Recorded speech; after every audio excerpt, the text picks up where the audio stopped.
साहिब जीओ। श्लोक महला पंजवा।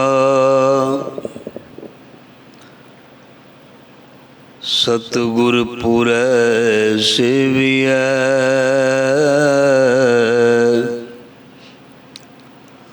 दुखां का होए नाश।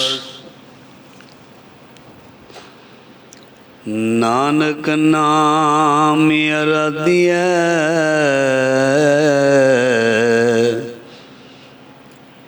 कारज आवै रास। महला पंजवा। जिस सिमरत संकट छुटै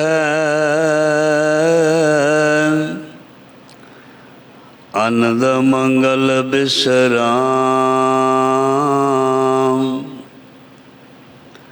नानक जपियै सदा हर निमक न बिसरो नाम। पौड़ी। तिनकी शोभा क्या गणी जिनी हर हर लद्दा। साधा सरनी जो पवै सो छुटै बद्दा। गुण गावै अविनाशी है जोन गर्भ न दद्दा।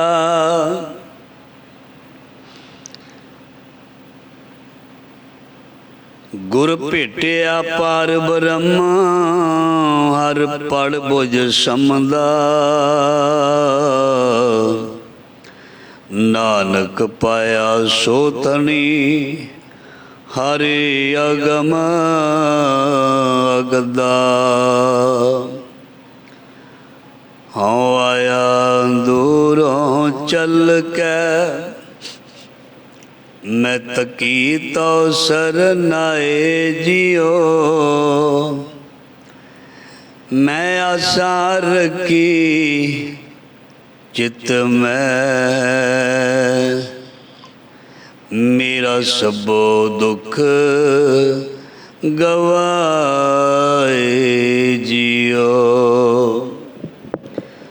ज़ारा ज़हूर हाजरा हजूर।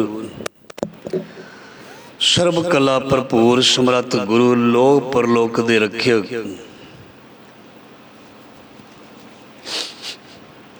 ज्ञान दे सागर सतगुरां दी भगतां दी भट्टां दी सिखां दी बाणी जोत धन धन श्री गुरु ग्रंथ साहिब जी महाराज सच्चे पातशाह जी दी पावन पवित्र गोद दे विच गुरु शब्द दे नाल जुड़ रही साध संगत जी धनता दे योग वडभागे हाँ। सतगुरु जी ने अपार बख्शिश मेहर कीती है। गुरु दी गोद दे विच आउण जां बहण दा समा बख्श जां गुरु दे चरनां दे विच हाजरी लाउण दा समा बख्शे। अक्सर बेनती करीदी है बड़ी मेहर कृपा होवे ते गुरु दी गल सुनी जाती है। मनुख दे करम सतगुर दी बख्शिश साथ देवे। कोई रब दी जां सच्चियां रब दियां गल्लां करन दी जंज कह लीए भी सत संगत करन दा समा जिहड़ा बड़ा ही सुभागा ते भागा नाल मिलदा। शरीर भी सही होवे समा भी सही होवे मौसम भी सही होवे सब कुछ ठीक होवे तां ही गुरु दी सिफत सलाह दे नाल असीं जुड़ सकदे हां। सो जे कोई गुरु दे नाल जुड़ रहा है कोई गुरु दी बाणी नूं पढ़ सुन गा रहा है वो इस कलयुग दे विच बहुत ही वड्डियां भागां वाला ਉਹਦੇ बहुत चंगे भाग बड़े अच्छे भाग। क्योंकि इस कलयुग की जो हनेरी वगदी है, इस कलयुग दे विच जो वापरदा है, जो कलयुग दे विच असीं देखदे हां, वो बड़ा रसदायक लगदा है। और मनुख दा मन जिहड़ा संसार दे रंगां वल छेती खिंचिया जांदा, ਉਹਦੇ ਵਿੱਚ ਖਾਣ ਪੀਣ ਦੀਆਂ ਚੀਜ਼ਾਂ, ਸਪਰਸ਼ ਦੀਆਂ ਚੀਜ਼ਾਂ, ਭੋਗਣ ਦੀਆਂ ਚੀਜ਼ਾਂ, ਇਹ ਸਭ ਵੱਲ ਮਨ ਜਿਹੜਾ ਛੇਤੀ ਜਾਂਦਾ। ਜਿੰਦ ਇੰਜ ਕਹਿ ਸਕਦੇ ਹਾਂ ਵੀ ਇੰਦਰੀਆਂ ਦੇ ਭੋਗਾਂ ਦੇ ਵਿੱਚ ਮਨ ਛੇਤੀ ਖਚਿਤ ਹੋ ਜਾਂਦਾ। ਇਸ ਤਰ੍ਹਾਂ ਵੀ ਬਾਣੀ ਦੁਆਰਾ ਪੜ੍ਹ ਸਕਦੇ ਹਾਂ ਵੀ ਬੁਰੇ ਕਾਮ ਕੋ ਊਠ ਖਲੋਇਆ मन, बुरे काम को ऊठ खलोया, नाम की बेला पै पै सोया। कि जदों रब दी गल, सच दी गल, शब्द दी गल, नितनेम दी गल, गुरु दी गल, गुरु घर दी गल चले ते ये कह दिंदा भई बस करो, बहुत हो गया, हुण बस करो। ते जे दुनिया दे होर रंग तमाशे दी गल कीती जाए, अखी देख न रजियां बहु रंग तमाशे, ते फिर मनुख रजदा नहीं, जिन्ना मर्जी संसार नूं भोगी जाए। पर जदों सतसंग दी गल होएगी, कोई कथा कर रहा होएगा, कोई कीर्तन कर रहा होएगा, उन्हों कन दे विच हमेशा सुनेहा ये मिलदा है, भाई साहब समा हो गया है, छेती समाप्ति करो। उन्होंने मैसेज मिलता है जां एक पर्ची लिखी मिलती है। इस दे उल्ट जिथे संसारी रंग चलते ने, अखाड़े लगते ने, जिथे गाउण वजाउण का काम होंदा, उन्होंने पर्ची दिती जाती है भी होर समा वधा दिओ, थोड़ा कलयुग का समा होर वधा दो। उन्होंने भी मैसेज दिता जाता, देखिया सी सारे जिहड़े गाउण वजाउण वाले ने, उन्होंने भी मैसेज दिता जाता, फरमाइश की जाती भी ये गाना लाओ, ये गाओ, मुकदियां ही नहीं फरमाइश। उन्होंने भी मैसेज दिता जाता, पर्ची दी जाती है, कलयुग के जोर नूं होर, कलयुग के प्रभाव नूं होर ज़्यादा वधाओ। तो जिथे सच की गल की जाती है, उन्होंने भी मैसेज आ ही जाता है किसी ना किसी पासों, भई बस करो हुण छेती क्लोज करो जाइए। इनू बाणी की पंक्ति दे नाल असीं बोल सकते हैं। इत्थे ये गल ढुकदी है कि बुरे काम को ऊठ खलोया, नाम की बेला पै पै सोया। सोए का मतलब आलस कह सकते हैं। सोना तो असी सारे ने है ही, जे ना सोईए 8 घंटे तो शरीर रिचार्ज नहीं होंदा।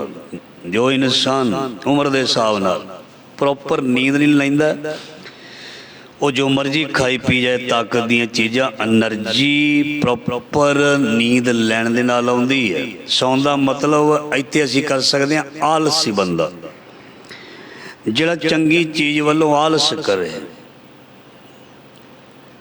काम करन तो आलस करे, किधरे आउण जाण तो आलस करे, चंगे पासे उठन तो भी कह सकते हैं, उठन तो भी आलस करे, वो आलसी बंदा हुंदा। उन्होंने ही आख्या भी वो चाहे दिन होवे रात होवे, चाहे कोई लौडा वेला होवे धमी वेला होवे, वो आलसी रहिंदा। वो कहंदा छड्ड परां कोई गल, जिन्हां दा काम है वो करी जांदे पए है, तू अपना काम करी जा। सो इसलिए कलयुग की हवा कहते बहुत है तत्ती, कल ताती ठंडा हरना। ये मनुख नूं सोचण का मौका ही नहीं मिलता भी चंगा की है ते माड़ा की है। चंगा हुंदा नहीं ते माड़ा जां बुरा एकदम कर बैठदा, ते फिर इस दे पल्ले केवल पछतावा पैंदा है। सो कलयुग का पूरा जोर है। इस जोर ਨੂੰ ਘਟਾਉਣ ਦੇ ਲਈ ਰੋਜ਼ ਅਸੀਂ ਸ਼ਬਦ ਦੀ ਵਿਚਾਰ ਕਰੀਦੀ ਹੈ ਕਿ ਸਤ ਸੰਗਤ ਜ਼ਰੂਰੀ ਹੈ, ਨਿਤਨੇਮ ਕਰਨਾ ਜ਼ਰੂਰੀ ਹੈ, ਅੰਮ੍ਰਿਤ ਵੇਲੇ ਭਾਈ ਉੱਠਣਾ ਜ਼ਰੂਰੀ ਹੈ, ਗੁਰੂ ਦੇ ਨਾਲ ਜੁੜਨਾ ਜ਼ਰੂਰੀ ਹੈ। ਕਿਸੇ ਵੀ ਤਰੀਕੇ ਨਾਲ ਜੁੜੋ, ਸ਼ਬਦ ਨਾਲ ਕਿਸੇ ਵੀ ਤਰੀਕੇ ਨਾਲ ਜੁੜੋ। ਕੋਈ ਕਥਾ ਸੁਣੇ, ਕੀਰਤਨ ਸੁਣੇ, ਵਾਰਾਂ ਸੁਣੇ ਢਾਡੀਆਂ ਦੀਆਂ, ਕੋਈ ਕਵਿਤਾਵਾਂ ਸੁਣੇ, ਧਾਰਨਾ ਸੁਣੇ, ਕੁਝ ਵੀ ਸੁਣੇ, ਮਤਲਬ ਜੁੜ ਜਾਏ। ਪਰਮਾਤਮਾ ਨਾਲ ਜੁੜਨ ਦੇ ਵਿੱਚ ਹੀ ਸਤ ਸੰਗਤ ਜੀ ਫਾਇਦਾ ਹੈ। ਨਹੀਂ ਤੇ ਸੰਸਾਰ ਦੇ ਵਿੱਚ ਤੇ ਹਮੇਸ਼ਾ ਕਲਪਨਾ ਹੀ ਹੈ। ਬਾਣੀ ਵਿੱਚ ਲਿਖਿਆ ਸੰਸਾਰ ਦੇ ਵਿੱਚ ਜਾਣ ਦੇ ਨਾਲ ਤ੍ਰਿਸ਼ਨਾ ਤੇ ਕਲਪਨਾ ਦਾ ਵਾਧਾ ਹੁੰਦਾ। ਸੰਸਾਰ ਦੇ ਵੱਲ ਮੋਹ ਕਰਾਂਗੇ ਨਾ, ਇੱਥੇ ਵੀ ਨਾ ਸਮਝ ਲੈਣਾ ਵੀ ਫਰਜ਼ਾਂ ਤੋਂ ਭੱਜਣਾ। ਫਰਜ਼ ਨਿਭਾਉਣੇ ਨੇ, ਮਤਲਬ ਇੰਨਾ ਨਹੀਂ ਜਿਵੇਂ ਕੋਈ ਦਲਦਲ ਵਿੱਚ ਖੁੱਭ ਜਾਏ ਤੇ ਮੁੜ ਉੱਠੇ ਹੀ ਨਾ। ਸੰਸਾਰ ਦੇ ਵਿੱਚ ਆਪਣੇ ਫਰਜ਼ ਨਿਭਾਉਣੇ ਨੇ, ਪਰ ਸੰਸਾਰ ਦੇ ਵਿੱਚ ਇੰਨਾ ਨਹੀਂ ਚਲਿਆ ਜਾਣਾ ਵੀ ਮਾਇਆ ਲੱਗ ਭੁੱਲੋ ਸੰਸਾਰ। ਪਰਮਾਤਮਾ ਭੁੱਲ ਜਾਏ, ਸੰਸਾਰ ਮਾਇਆ ਦੇ ਪਿੱਛੇ ਲੱਗ ਕੇ, ਇੰਜ ਨਹੀਂ ਹੋਣਾ ਚਾਹੀਦਾ। ਪਰਮ ਪਿਤਾ ਹਮੇਸ਼ਾ ਯਾਦ ਹੀ ਰਹਿਣਾ ਚਾਹੀਦਾ। ਸੋ ਆਓ ਗੁਰੂ ਮਿਹਰ ਕਰੇ। ਲੜੀਵਾਰ ਸ਼ਬਦ ਦੀ ਵਿਚਾਰ ਮਹਾਰਾਜ ਜੀ ਤੋਂ ਸਰਵਣ ਕਰਦੇ ਹਾਂ। ਬੜਾ ਪਿਆਰਾ ਸ਼ਬਦ ਮਹਾਰਾਜ ਜੀ ਨੇ ਸਰਵਣ ਕਰਵਾਇਆ। ਸ਼ਲੋਕ ਮਹੱਲਾ ਪੰਜਵਾਂ। ਸਤਿਗੁਰੂ ਪੂਰੈ ਸੇਵੀਐ ਦੁੱਖਾਂ ਕਾ ਹੋਏ ਨਾਸ। ਮਹਾਰਾਜ ਜੀ ਨੂੰ ਯਾਦ ਕਰਨ ਨਾਲ, ਸਤਿਗੁਰੂ ਜੀ ਦੇ ਦਰਸ਼ਨ ਕਰਨ ਦੇ ਨਾਲ ਪਾਤਸ਼ਾਹ ਜੀ ਫਰਮਾਨ ਕਰਦੇ ਨੇ, ਰੋਜ਼ ਅਸੀਂ ਸੁਣਦੇ ਹਾਂ ਇਹ ਵਿਚਾਰ। ਇਹਨੂੰ ਪੁਰਾਣੇ ਨਾ ਸਮਝਣਾ, ਇਹ ਨਾ ਸਮਝਣਾ ਵੀ ਇਹ ਰਿਪੀਟ ਹੈ। ਬਾਣੀ ਦੇ ਵਿੱਚ ਹਮੇਸ਼ਾ ਨਾਮ ਦੀ ਗੱਲ, ਦੁੱਖਾਂ ਦੀ, ਸੁੱਖਾਂ ਦੀ, ਸੰਸਾਰ ਦੇ ਰੰਗਾਂ ਦੀ, ਸੰਸਾਰ ਦੀ ਨਾਸ਼ਵਾਨਤਾ ਦੀ, ਤੇ ਜੋ ਸਥਿਰ ਰਹਿਣ ਵਾਲਾ ਨਾਮ, ਇਹਦੀ ਗੱਲ ਵਾਰ-ਵਾਰ ਹਰ ਸ਼ਬਦ ਦੇ ਵਿੱਚ ਇਹ ਆਏਗਾ। ਇਸੇ ਤਰ੍ਹਾਂ ਦੇ ਵਿਚਾਰ ਆਉਣਗੇ। ਇਸ ਕਰਕੇ ਰਿਪੀਟ ਨਹੀਂ ਸਮਝਣਾ। ਰੋਜ਼ ਜਪਜੀ ਸਾਹਿਬ ਹੈ, ਰਿਪੀਟ ਨਹੀਂ ਹੈ। ਰੋਜ਼ ਸੁਖਮਨੀ ਸਾਹਿਬ ਰਿਪੀਟ ਨਹੀਂ ਹੈ। ਰੋਜ਼ ਕੀਰਤਨ ਆਸਾ ਦੀ ਵਾਰ ਦਾ ਰਿਪੀਟ ਨਹੀਂ ਹੈ। ਰੋਜ਼ ਰੋਟੀ ਅਸੀਂ ਰਿਪੀਟ ਨਹੀਂ ਮੰਨਦੇ। ਰੋਜ਼ ਪਾਣੀ ਪੀਣਾ ਰਿਪੀਟ ਨਹੀਂ ਮੰਨਦੇ। ਪਰ ਜੇ ਕਿਤੇ ਕੋਈ ਵਿਚਾਰ ਜਾਂ ਕਥਾ ਉਹ ਦੁਆਰਾ ਆ ਜਾਏ ਤੇ ਕੋਈ ਚਲਦੀ ਪਈ ਹੈ ਜੀ। ਨਹੀਂ, ਸ਼ਬਦ ਹੁੰਦੇ ਨੇ ਕਈ ਕਰ ਦੋ ਸ਼ਬਦ, ਤਿੰਨ ਸ਼ਬਦ, ਉਹਨਾਂ ਦੇ ਵਿੱਚ ਇੱਕੋ ਹੀ ਵਿਸ਼ਾ ਲਿਖਿਆ ਹੁੰਦਾ ਹੈ ਤੇ ਉਹ ਲਗਾਤਾਰ ਉਸੇ ਤਰ੍ਹਾਂ ਹੀ ਵਿਚਾਰ ਚੱਲਦਾ ਜਿਵੇਂ ਦਾ ਸ਼ਬਦ ਹੁੰਦਾ। ਸੋ ਇਸ ਕਰਕੇ ਸਾਹਿਬ ਮੇਰਾ ਨੀਤ ਨਵਾਂ, ਹਰ ਸ਼ਬਦ ਨੂੰ, ਹਰ ਵਿਚਾਰ ਨੂੰ ਨਵਾਂ ਸਮਝ ਕੇ ਵੀ ਰੋਜ਼ ਮੈਨੂੰ ਨਵੀਂ ਸਿੱਖਿਆ ਮਿਲ ਰਹੀ ਹੈ। ਸਤਿਗੁਰ ਪੂਰੇ ਸੇਵੀਐ ਦੁੱਖਾਂ ਕਾ ਹੋਏ ਨਾਸ। ਸਤਿਗੁਰੂ ਨੂੰ ਯਾਦ ਕਰਨ ਨਾਲ, ਸਤਿਗੁਰੂ ਨੂੰ ਧਿਆਨ ਵਿੱਚ ਲਿਆਉਣ ਨਾਲ, ਸਤਿਗੁਰੂ 'ਤੇ ਓਟ ਆਸਰਾ ਰੱਖਣ ਦੇ ਨਾਲ ਮਹਾਰਾਜ ਜੀ ਫਰਮਾਨ ਕਰਦੇ ਨੇ ਭਈ ਦੁੱਖਾਂ ਦਾ ਨਾਸ਼ ਹੁੰਦਾ। ਕਿਉਂਕਿ ਦੁੱਖ ਜਿਹੜੇ ਸਰੀਰ ਦੇ ਵਿੱਚੋਂ ਪੈਦਾ ਹੁੰਦੇ ਨੇ ਉਹ ਤਾਂ ਅਲੱਗ ਗੱਲ ਹੈ, ਉਹ ਇੰਨੇ ਤੰਗ ਨਹੀਂ ਕਰਦੇ। ਕੋਈ ਥੋੜ੍ਹੀ ਬਹੁਤੀ ਦਵਾਈ ਅਸੀਂ ਲੈ ਲਈਏ, ਸਰੀਰਕ ਦੁੱਖ ਜਿਹੜੇ, ਤਨ ਦੇ ਦੁੱਖ ਜਿਹੜੇ ਨੇ ਉਹ ਹਟ ਜਾਂਦੇ। ਸਿਰ ਦੁਖਦਾ, ਕੋਈ ਇੱਕ ਗੋਲੀ ਲੈ ਲਏ। ਬੁਖਾਰ ਚੜ੍ਹ ਗਿਆ, ਹੋਰ ਕੁਛ ਲੈ ਲਏ ਜਾਂ ਐਂਟੀਬਾਇਓਟਿਕ ਲੈ ਲਏ, ਉਹਦੇ ਨਾਲ ਠੀਕ ਹੋ ਜਾਂਦਾ। ਪਰ ਜੋ ਮਨ ਨੂੰ ਸਤਸੰਗ ਜੀ ਰੋਗ ਲੱਗਦਾ ਹੈ, ਉਸ ਨੂੰ ਦੂਰ ਕਰਨ ਦਾ ਤਰੀਕਾ ਸਿਰਫ ਗੁਰਬਾਣੀ ਹੈ। ਇਹ ਕੇਵਲ ਗੁਰਬਾਣੀ ਦੇ ਰਾਹੀਂ ਹੀ ਸਾਨੂੰ ਪਤਾ ਲੱਗਦਾ ਜਾਂ ਪ੍ਰਾਪਤ ਹੁੰਦਾ। ਸੋ ਇਸ ਕਰਕੇ ਸਾਡੇ ਤਨ ਦੇ ਦੁੱਖ ਜਿਹੜੇ ਨੇ ਉਹ ਤੇ ਅਸੀਂ ਕੋਸ਼ਿਸ਼ ਕਰਕੇ ਔਸ਼ਧੀ ਦਵਾਈ ਲੈ ਕੇ ਉਸ ਦਾ ਇਲਾਜ ਕਰਦੇ ਹਾਂ। ਪਰ ਮਨ ਜਿਹੜਾ ਹੁੰਦਾ ਉਹ ਦੁਖੀ ਹੁੰਦਾ। ਕਈ ਵਾਰ ਮਨ ਨੂੰ ਸ਼ਾਂਤ ਕਰਨ ਦੇ ਲਈ ਸਤਿਗੁਰੂ ਜੀ ਪ੍ਰਵਾਨ ਕਰਦੇ ਨੇ। ਇਹਦੇ ਲਈ ਸ਼ਬਦ ਦੀ ਕਮਾਈ, ਸ਼ਬਦ ਬਹੁਤ ਜ਼ਰੂਰੀ ਹੈ। ਸਤਿਗੁਰ ਪੂਰੈ ਸੇਵੀਐ ਦੁੱਖਾਂ ਕਾ ਹੋਏ ਨਾਸ। ਨਾਨਕ ਨਾਮ ਆਰਾਧੀਐ ਕਾਰਜ ਆਵੈ ਰਾਸ। ਜੀਵਨ ਦਾ ਮਨੋਰਥ, ਸਾਡੇ ਜੀਵਨ ਦਾ ਮਨੋਰਥ ਜਿਹੜਾ ਏਮ ਹੈ, ਭਾਵੇਂ ਸਾਰਿਆਂ ਨੂੰ ਨਹੀਂ ਪਤਾ ਵੀ ਮਨੋਰਥ ਕੀ ਹੈ। ਜੋ ਸ਼ਬਦ ਦੇ ਨਾਲ ਜੁੜਦਾ ਹੈ, ਜੋ ਨਾਨਕ ਦੇ ਨਾਮ ਨੂੰ ਧਿਆਉਂਦਾ ਹੈ, ਉਹਨੂੰ ਆਪਣੇ ਜੀਵਨ ਦਾ ਲਕਸ਼, ਮਕਸਦ, ਏਮ, ਇਹਦੇ ਬਾਰੇ ਇਨਫੋਰਮੇਸ਼ਨ ਮਿਲਦੀ ਹੈ। ਇਹਦੇ ਬਾਰੇ ਇਨਫੋਰਮੇਸ਼ਨ ਮਿਲਦੀ ਹੈ ਵੀ ਪ੍ਰਾਣੀ ਤੋਂ ਆਇਆ ਲਾਹਾ ਲੈਣ ਲੱਗਾ, ਕਿਤ ਕੋ ਫਕੜੇ ਸਭ ਮੁਕਦੀ ਚੱਲੀ ਰਹਿਣ। ਇਹ ਜਿਹੜੀ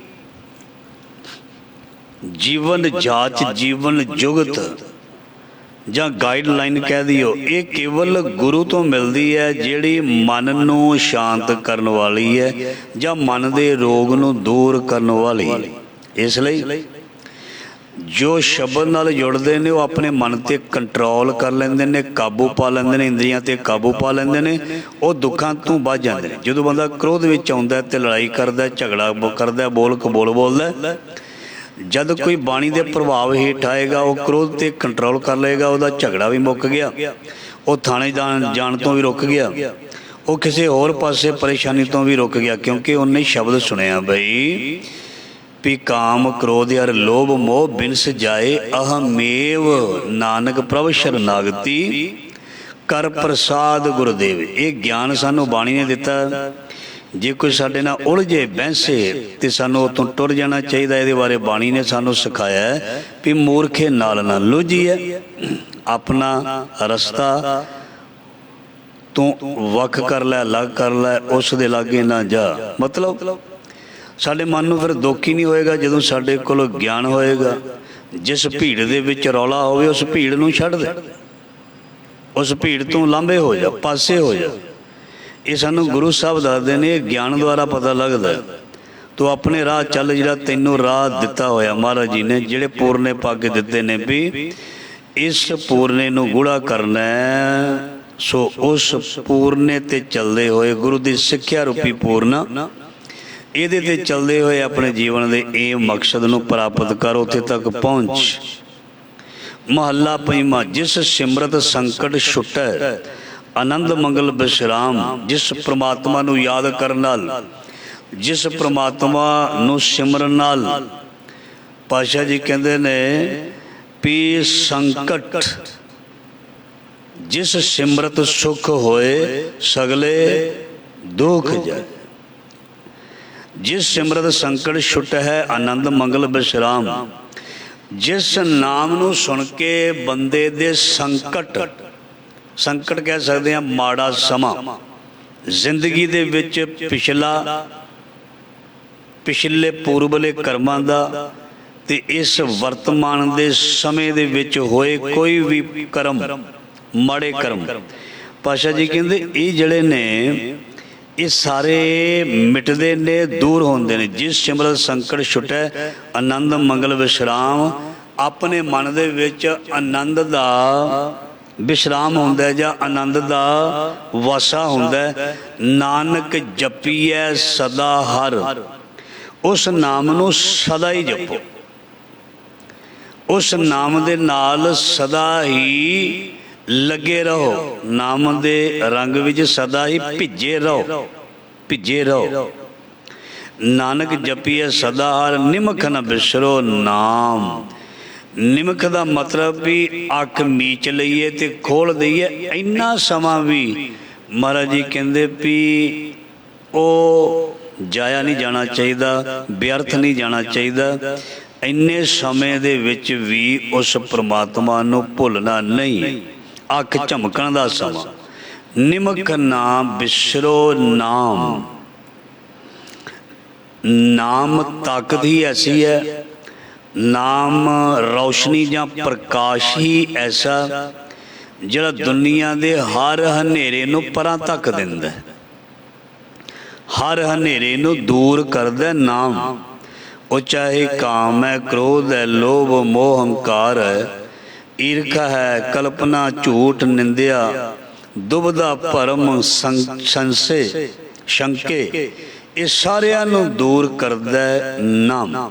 ਇਸ ਕਰਕੇ ਜਦੋਂ ਅਸੀਂ ਅੱਠੇ ਪੈਰ ਨਾਮ ਨੂੰ ਯਾਦ ਕਰਾਂਗੇ ਤੇ ਗਲਤੀ ਕਰਨ ਵੇਲੇ ਰੁਕਾਂਗੇ। ਵੀ ਸਾਡੇ ਸਤਿਗੁਰ ਦਾ ਹੁਕਮ ਨਹੀਂ, ਛੱਡੋ ਕੋਈ ਗੱਲ ਨਹੀਂ, ਜੇ ਇਹ ਚੀਜ਼ ਹੋ ਗਈ ਵਾਪਰ ਗਈ, ਇਗਨੋਰ ਕਰ। ਅਸੀਂ ਹੁਣ ਪੜ੍ਹਨਾ ਨਾ ਅਰਦਾਸ ਵਿੱਚ, ਸਿੱਖਾਂ ਨੇ ਦੇਖ ਕੇ ਅਣਡਿੱਠ ਕੀਤਾ। ਜੇ ਕਿਸੇ ਨੇ ਕੋਈ ਗਲਤ ਚੀਜ਼ ਕਰ ਦਿੱਤੀ ਹੈ, ਤੂੰ ਛੱਡ ਪਰਾਂ, ਉਹਦੀ ਪਰੇਸ਼ਾਨੀ ਆਪਣੇ ਸਿਰ ਤੇ ਨਾ ਲੈ, ਉਹਨੂੰ ਦੇਖ ਕੇ ਪਰੇਸ਼ਾਨ ਨਾ ਹੋ। ਹਾਂ, ਹੱਲ ਕਰ ਸਕਦਾ ਤੇ ਮੱਚ ਬੈਟਰ, ਹੱਲ ਕਰ ਸਕਦਾ ਤੇ ਬਹੁਤ ਵਧੀਆ, ਨਹੀਂ ਤੇ ਉਸ ਚੀਜ਼ ਨੂੰ ਲੈ ਕੇ ਪਰੇਸ਼ਾਨ ਨਾ ਹੋ। ਪਰੇਸ਼ਾਨੀ, ਚਿੰਤਾ ਇਹ ਤੇਰੇ ਸਰੀਰਕ ਤੇ ਮਨ ਨੂੰ ਦੁੱਖ ਦੇਗੀ, ਤਨ ਤੇ ਮਨ ਨੂੰ ਇਹ ਕਮਜ਼ੋਰ ਕਰੇਗੀ। ਜਦੋਂ ਕਮਜ਼ੋਰੀ ਹੈ, ਨਾ ਭਜਨ ਬੰਦਗੀ ਹੋਣਾ, ਨਾ ਕੋਈ ਰੱਬ ਦਾ ਨਾਮ ਲਿਆ ਜਾਣਾ, ਨਾ ਨਿਤਨੇਮ ਹੋਣਾ। ਇਸ ਕਰਕੇ ਇਹ ਅਸੀਂ ਆਪਣੇ ਤਨ ਮਨ ਹੋਏ ਨਿਹਾਲ ਜਾਂਗੁਰ ਦੇਖਾਂ ਸਮ। ਆਪਣਾ ਤਨ ਤੇ ਮਨ ਰਿਸ਼ਟ ਪੁਸ਼ਟ ਹੋਏਗਾ ਨਾ, ਠੀਕ ਠਾਕ ਹੋਏਗਾ ਨਾ, ਕੁਝ ਸੁਣਾਉਣ ਦਾ ਦਿਲ ਕਰੇਗਾ, ਕੁਝ ਸੁਣਨ ਦਾ ਦਿਲ ਕਰੇਗਾ, ਕੁਝ ਪੜ੍ਹਨ ਦਾ ਦਿਲ ਕਰੇਗਾ। ਨਹੀਂ ਤੇ ਕਈ ਵਾਰ ਮਨ ਨਹੀਂ ਕਰਦਾ, ਬੰਦਾ ਕਹਿੰਦਾ ਅੱਜ ਨਹੀਂ ਮੈਂ ਸੁਣਨਾ, ਪੜ੍ਹਨਾ ਜਾਂ ਖਾਣਾ, ਕਿਉਂਕਿ ਅੱਜ ਮੇਰਾ ਮਨ ਨਹੀਂ ਕਰਦਾ।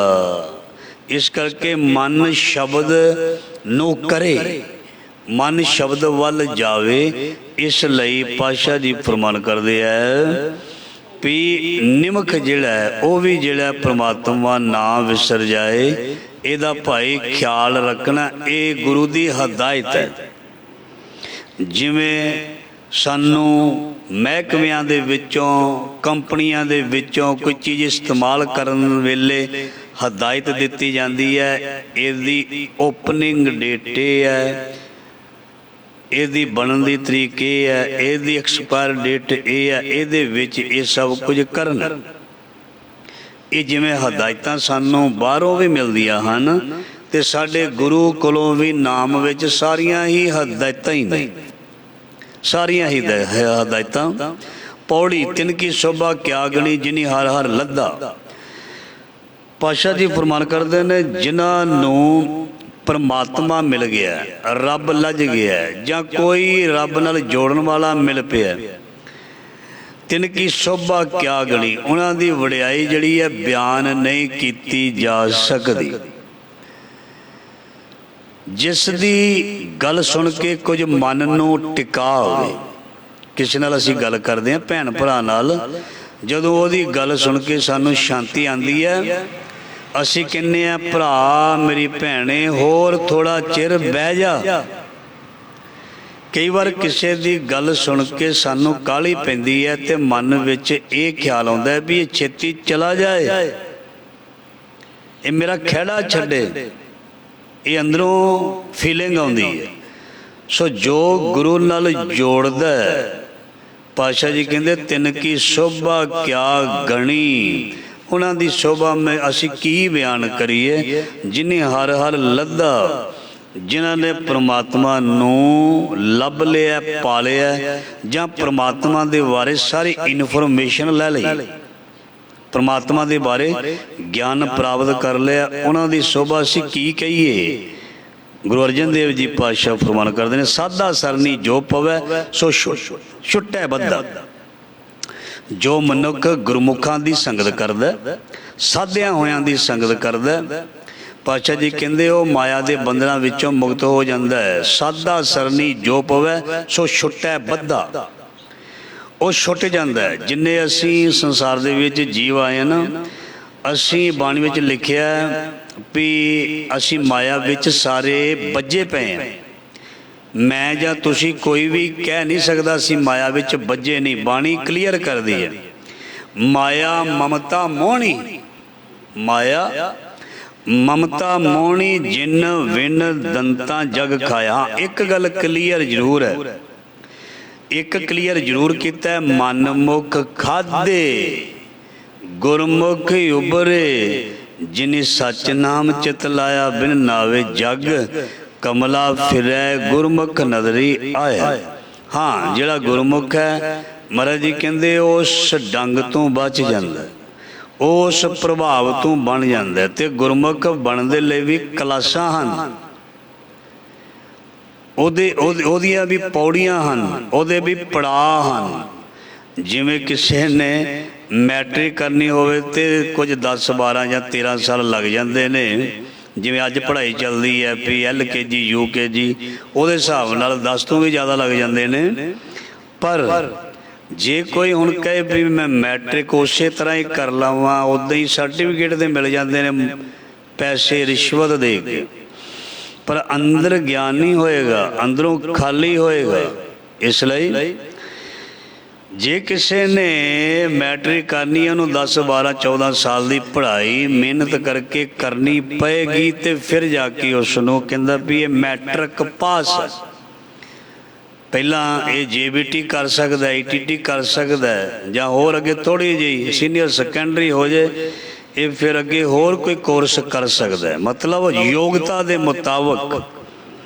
ਤੇ ਗੁਰੂ ਸਾਹਿਬ ਜੀ ਫਰਮਾਨ ਕਰਦੇ ਨੇ ਜਿਹੜੇ ਹੁੰਦੇ ਨੇ ਗੁਰਮੁਖ, ਉਹਨਾਂ ਦੇ ਕੋਲ ਇਹ ਬਰਕਤ ਹੁੰਦੀ ਹੈ। ਰੋਜ਼ ਪੜ੍ਹਦੇ ਹਾਂ ਸੁਖਮਨੀ ਸਾਹਿਬ 'ਚ, ਆਪ ਮੁਕਤ ਮੁਕਤ ਕਰੇ ਸੰਸਾਰ, ਨਾਨਕ ਤਿਸ ਜਨ ਕੋ ਸਦਾ ਨਮਸਕਾਰ, ਸਾਧਾਂ ਸਰਨੀ ਜੋ ਪਵੈ ਸੋ ਛੁੱਟੇ ਬੱਧਾ। ਉਹ ਬੱਝਿਆ ਹੋਇਆ ਛੁੱਟ ਜਾਂਦਾ, ਉਹਨੂੰ ਛੁਡਾ ਲੈਂਦਾ। ਦੇਖੋ ਜਦੋਂ ਕੋਈ ਕ੍ਰਾਈਮ ਕਰਦਾ ਨਾ, ਉਸ ਨੂੰ ਪੁਲਿਸ ਲੈ ਜਾਂਦੀ ਹੈ, ਤੇ ਸਾਡੇ ਬੰਦੇ ਜਿਹੜੇ ਸਿਆਣੇ ਮੋਹਤਵਾਰ ਹੁੰਦੇ ਨੇ, ਉਹਦੀ ਜ਼ਿੰਮੇਵਾਰੀ ਲੈ ਕੇ ਉਹਨੂੰ ਛੁਡਾ ਲਿਆਉਂਦੇ ਨੇ।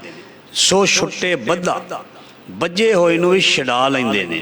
ਪਰ ਜੇ ਕਿਸੇ ਨਾਲ ਵਾਕਫੀਅਤ ਨਾ ਹੋਵੇ ਫਿਰ ਮੁਸ਼ਕਲ ਹੋ ਜਾਂਦੀ ਹੈ।